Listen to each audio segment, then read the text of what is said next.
Welcome to this lecture on Pakistan studies. Our topic is the schemes for independence. It means that today we will be discussing some political struggle for the independence which was carried out during the British rule in India, especially by the Muslim League and the pro-Muslim League political leadership.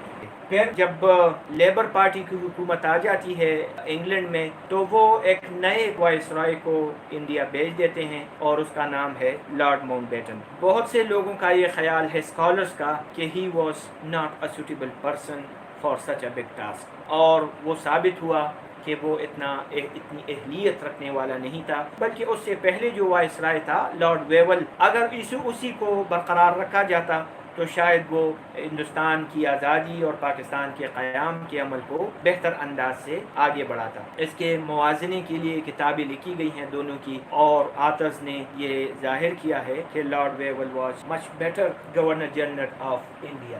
22 March کو 1947 کو یہ پہنچا ہے اور 15 اگست کو اس نے آزادی دے دی. تو 5-6 مہینوں میں اس نے ایک بہت بڑا کام کر دیا، اور یہ اتنی تیزی سے شاید نہیں ہونا چاہیے تھا، کیونکہ ہم جانتے ہیں کہ اٹلی نے پارلیمنٹ میں کہا تھا کہ we would grant independence to India by the end of June 1948. تو اس نے تو جون 48 کی بات کی ہے. اب یہ کیوں اتنا جلدی میں ہے اور دوسرے لیڈران کیوں اتنی جلدی میں آ گئے ہیں؟ تو بہت سی توضیحات اس کی پیش کی جا سکتی ہیں. ایک وجہ جو میرا یہ خیال ہے وہ ہے اولڈ ایج فیکٹر.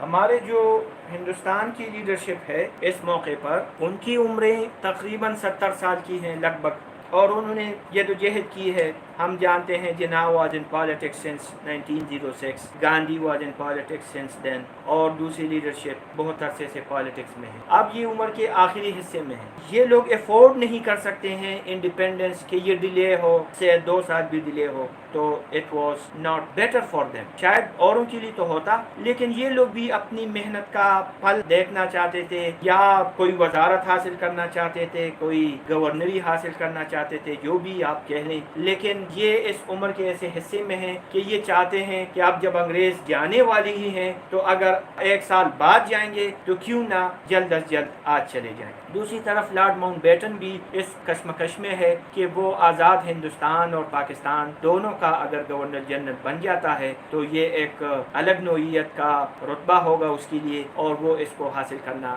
چاہتا تھا. شاید جناح سے اس نے بات بھی کی، لیکن جناح نے اس کی بات نہیں مانی، اور جناح نے کہا کہ ہم گورنر جنرل اپنا لگائیں گے. تو اس سے بھی یہ ناراض ہوا ماؤنٹ بیٹن، اور پاکستان کے ساتھ جو بعض فیصلے پاکستان کے تھوڑے بہت خلاف گئے ہیں، تو اس میں شاید اس ناراضگی کا بھی ہاتھ ہو کہ ماؤنٹ بیٹن کو جناح نے یہ کہہ کر ناراض کیا کہ ہم آپ کو گورنر جنرل نہیں لگاتے. وہ انڈیا کا گورنر جنرل بنا کچھ عرصے کی. تو 3 جون پلان میں آزادی کی تاریخ 1 سال تقریباً آگے کر دی گئی، مطلب کہ 30 جون 48 سے 15 اگست 47 کو کر دی گئی.